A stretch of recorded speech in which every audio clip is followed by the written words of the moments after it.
کیا pant shirt پہننا گناہ ہے جبکہ یہ سنت کے خلاف لباس ہے؟ عزیز صاحب انڈیا سے پوچھتے ہیں۔ عزیز بھائی پہلے تو یہ بتائیں سنت لباس کسے کہتے ہیں؟ دیکھیے اسلام جو ہے نا یہ بین الاقوامی مذہب ہے، ہر دور ہر زمانے کے لیے آیا ہے، لہذا اسلام نے لباس کے بارے میں چند ہدایات تو دی ہیں لیکن کوئی اسپیسیفک لباس مقرر نہیں کیا، کیونکہ قیامت تک کے لیے آیا ہے۔ عرب گرم علاقے میں رہتے تھے، اگر نبی صلی اللہ علیہ وسلم یہ فرماتے تھے کہ کرتا پہننا سنت ہے، تو پھر آپ مجھے بتائیں کہ جو -40 ڈگری میں جو لوگ رہتے ہیں وہ کیا پہنتے پھر وہ؟ تو اس لیے اسلام نے لباس کے بارے میں چند ہدایات تو ہمیں دی ہیں۔ نمبر 1، لباس ایسا ہو کہ سطر ڈھکا ہوا ہو اور عورت کا لباس پورے جسم کو ڈھانپ رہا ہو۔ نمبر 2، لباس اتنا چست نہ ہو کہ سطر کے اعضاء جھلکتے ہوں، اس سے اتنا تنگ چست لباس پہننا ٹھیک نہیں ہے۔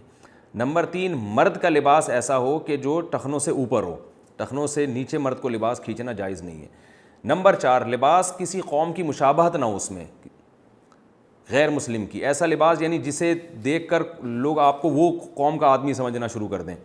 تو یہ 4 شرطیں ہیں، اگر یہ پائی جاتی ہیں تو پھر لباس جو چاہے آپ پہنیں، جو بھی آپ کا یعنی جس طرح کا چاہیں آپ پہنیں۔ تو جو پینٹ شرٹ ہے اس کا علماء پہلے زمانے میں ناجائز ہونے کا فتویٰ اس لیے دیا کرتے تھے کہ یہ غیر مسلموں کا شعار سمجھا جاتا تھا۔ اس وقت مسلمانوں میں پینٹ شرٹ کا بالکل رواج نہیں تھا، جانتے بھی نہیں تھے یہ پینٹ شرٹ کیا ہوتی ہے۔ تو جب نیا انگریز آیا تو جو بھی یعنی مسلمان پینٹ شرٹ پہنتا وہ دیکھنے میں ایسا ہی لگ رہا ہوتا تھا یہ غیر مسلم ہے۔ علماء کہتے ہیں کہ جب کسی چیز کی مشابہت ختم ہو جائے تو وہ ناجائز ہونے کی وجہ بھی جب ختم ہو جائے گی تو وہ چیز بھی ناجائز نہیں رہے گی۔ تو اس کی مثال ہے جیسے پہلے زمانے میں مسلمانوں میں نیچے ہی بیٹھ کر کھانے کا رواج تھا، میز کرسیوں پہ کھانے کا رواج تھا ہی نہیں، اس خالصتاً غیر مسلموں میں تھا۔ اس لیے علماء نے اس وقت فتویٰ دیا تھا کہ میز کرسی پر بیٹھ کے کھانا جائز نہیں ہے، کیونکہ یہ مسلمانوں میں کہیں بھی رائج نہیں ہے۔ لیکن اب مسلمانوں میں بہت بڑی تعداد ہے میز کرسیوں پہ بیٹھ کے کھاتی ہے، یعنی یہ دیکھنے میں اس میں کوئی میز کرسی پہ بیٹھ کے کھا رہا ہو تو کوئی کسی کو وہم بھی نہیں ہوتا کہ یہ کہیں کافر تو نہیں ہے، یعنی کوئی ایسا نہیں ہے۔ تو اسی طرح پینٹ شرٹ اب ایک ایسا لباس ہے جو مسلمان بھی بہت کثرت سے پہنتے ہیں۔ ایک چیز رائج ہو گئی ہے، بعض چیزیں رائج ہونے سے پہلے حکم کچھ اور ہوتا ہے، رائج ہونے کے بعد حکم اس کا کچھ اور ہوتا ہے۔ اس کی مثال ایسے ہے کہ جیسے انگلش جب دنیا میں رائج نہیں تھی تو بہت سے علماء منع کرتے تھے کہ آپ اپنی زبان کو ترجیح دیں اور غیروں کی زبان نہ سیکھیں، لیکن جب ایک چیز بین الاقوامی ضرورت بن گئی اور رائج ہو گئی تو اب علماء یہی کہتے ہیں کہ بھائی آپ کو بھی چاہیے انگلش سیکھیں کہیں آپ، کیونکہ آپ اگر نہیں سیکھیں گے آپ زمانے سے پیچھے رہ جائیں گے، کیونکہ بین الاقوامی زبان ہے، پوری دنیا میں ایک جوڑ کا کام کرتی ہے یہ۔ آپ دنیا میں کہیں بھی چلے جائیں اگر آپ کو انگلش آتی ہوگی تو آپ کو بہت سارے کام آپ کے ہو سکتے ہیں۔ اور بہرحال اس زبان میں جو ٹیکنالوجی اور سائنس سے متعلق جتنا لٹریچر ہے وہ دنیا کی کسی زبان میں نہیں ہے۔ تو یہ جو ہے نا کچھ شریعت کے احکام ایسے ہیں جو زمانے کی تبدیلی سے چینج ہو جاتے ہیں، تو اس میں پینٹ شرٹ بھی ہے، پوری دنیا میں پہنا جا رہا ہے۔ میں نے بڑے بڑے علماء شام کے علماء جو ترکی میں میں نے دیکھا ہے ان کو، وہ پینٹ شرٹ پہنتے ہیں، وہاں کا لباس ہی ہے، وہ حالانکہ بڑے پرہیزگار علماء ہیں۔ تو اس لیے اس کو اب ناجائز نہیں کہا جا سکتا۔ البتہ یہ ضرور ہے کہ مسلمانوں کا ہمیشہ سے لباس ڈھیلا ڈھالا رہا ہے، ایک مخصوص جیسے جبہ ہے یا شلوار قمیض ہے یا اس طرح کا جو لباس ہے وہ رہا ہے، اور علماء صلحاء میں بھی اکثریت کا لباس وہ جبہ یا شلوار قمیض یا شیروانی یہ لباس رہا ہے۔ تو علماء کہتے ہیں کہ افضل یہی ہے کہ وہ لباس اختیار کیا جائے جو کسی قوم میں، اس قوم میں علماء میں جو رائج ہو، یعنی صلحاء میں نیک لوگوں میں جو لباس رائج ہو اس کو بہرحال ترجیح دینی چاہیے، کیونکہ وہ نیک لوگوں کا بہرحال شعار ہے۔ تو ٹھیک ہے پینٹ شرٹ اب کافروں کا شعار نہیں رہا، لیکن شلوار قمیض بر صغیر میں یا جبہ وغیرہ بر صغیر میں نیک لوگوں کا بہرحال ایک شعار بہرحال ہے۔ تو افضل بہرحال یہی ہے، بہتر یہی ہے کہ آپ اپنے قومی لباس کو آپ ترجیح دیں، اپنے قومی تشخص کو برقرار رکھیں۔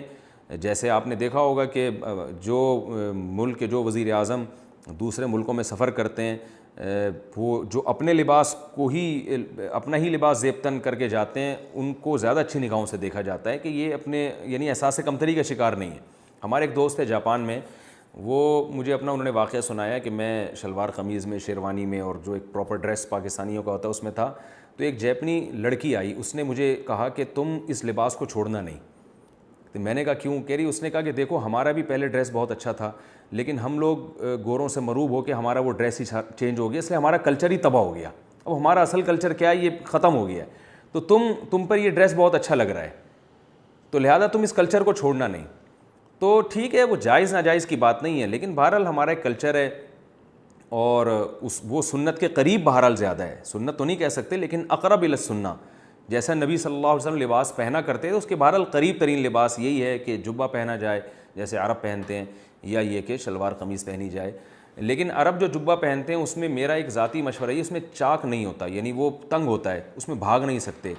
تو میرا خیال ہے کہ اسلام ایسے لباس کو زیادہ ترجیح دے گا جسے پہن کے آپ بھاگ دوڑ سکیں, چل پھر سکیں. جبے میں دیکھا ہے یہ ہے کہ لوگ بھاگ نہیں سکتے اس میں, اور بیٹھنا اس میں مشکل ہوتا ہے.